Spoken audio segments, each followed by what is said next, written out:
What's good, you beautiful vegetarians? Now, if you're a vegetarian attempting the ketogenic diet, it's all about that Malai Paneer life. And as you know, Malai Paneer by itself is bland and boring. And that's why we're gonna use the power of Indian cooking and amp up those paneer flavors.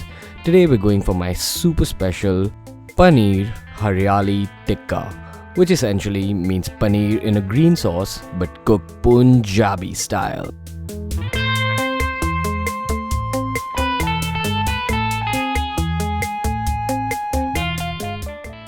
Now, if you're following veg keto, your life is gonna be about Malai Paneer. That's a truth you've gotta accept. Now, this is where you can make your life a little bit less boring and a little bit more fun. And to make it more fun, I'm gonna cut these 400 grams of paneer slabs into these little logs. Now, because it's Indian cooking, ginger and garlic, and keep in mind these are carb sources if you're on keto, so be careful.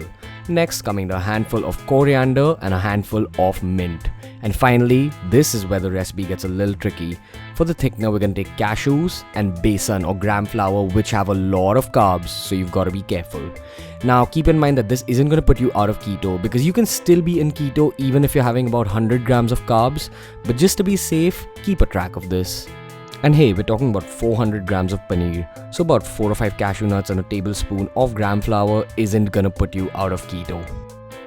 Now, there's home cooking and there's restaurant cooking, and if you want to take this particular dish from being a home cooked dish to restaurant style, your two key spices are kasuri methi and jeera or cumin. Absolutely amps up the flavor. So for the cooking process, this is a Punjabi dish and it's keto, so we're gonna go in with a lot of ghee. But once again, keep your calories in check. Next, you can go in with that jeera or cumin and let it sit on a slow flame along with the kasuri methi, of course. These two spices cooking down in the oil will flavor the entire oil and make it the base for our dish. Next, you can go in with slit green chilies according to your own taste, of course. If you don't like spicy food, you can skip this. Now, keep in mind when you fry the chilies, the spice level is gonna go down, but hey, it's completely up to you. Next, I'm gonna go in with 3 whole cloves of garlic. Remember, eventually we're gonna blitz this up. And when you cook spices and ingredients whole like this, I feel that it goes super well with those big Punjabi flavors in this dish. So whole ginger, whole garlic, and you've gotta stir fry it till it's brown. So say about 5 minutes.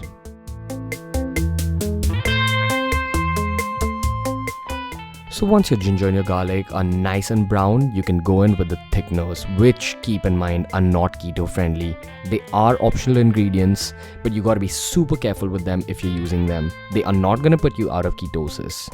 But be careful, both gram flour and cashews are high on carbs. But hey, they absolutely change the texture of your gravy, and from a taste perspective alone, these take your gravy to the next level. And once your gram flour has got a bit of color, you can go in with those greens. Now we're gonna go in with both the mint and the coriander together. When you let greens heat up just a little bit in a wok like this, they wilt and their color is enhanced. So I'm gonna go in with just a little bit of extra ghee because it's a keto dish and you can afford it, and just saute it. So make sure that the green flavor and green color is super amplified, and you know it's time to blitz up, baby. Now, the key when you're blitzing it up is that you want a smooth texture like this. It shouldn't be chunky. So make sure it's blitzed up really well. Get your marinade in a bowl, in a big bowl, because we're gonna be marinating paneer, and paneer is one of the most delicate proteins in the world. Next step, you've gotta add tons of salt. Malai paneer needs that extra bit of salt. So taste your marinade, make sure that it's a little saltier than you'd like. And at this point, you can go in with the paneer. So essentially, this green sauce is a marinade that we created first. Now, when you're marinating non-veg, you've got to leave it in the marinade for the longest time, ideally. But with paneer, it's not going to absorb any of the flavors. The only thing you've got to keep in mind is that you're super careful with the paneer. Handle it like you'd handle a baby. Keep 2 things in mind. Don't break those lovely logs and get that marinade all over those slabs.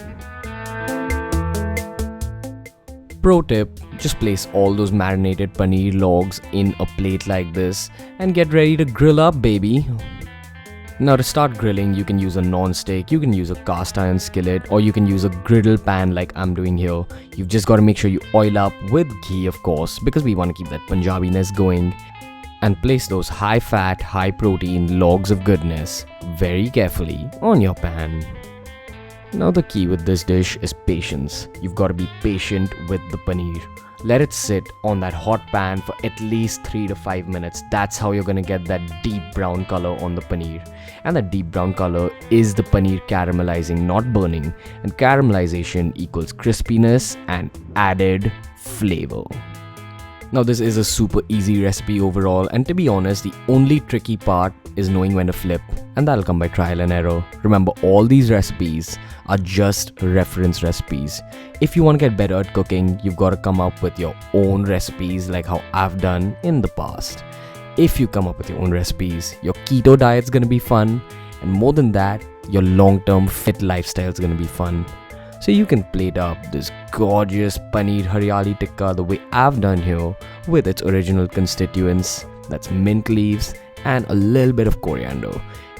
And if you're one of those people who doesn't like their food dry, you can eat this with just a little bit of yogurt, but keep in mind that's more carbs.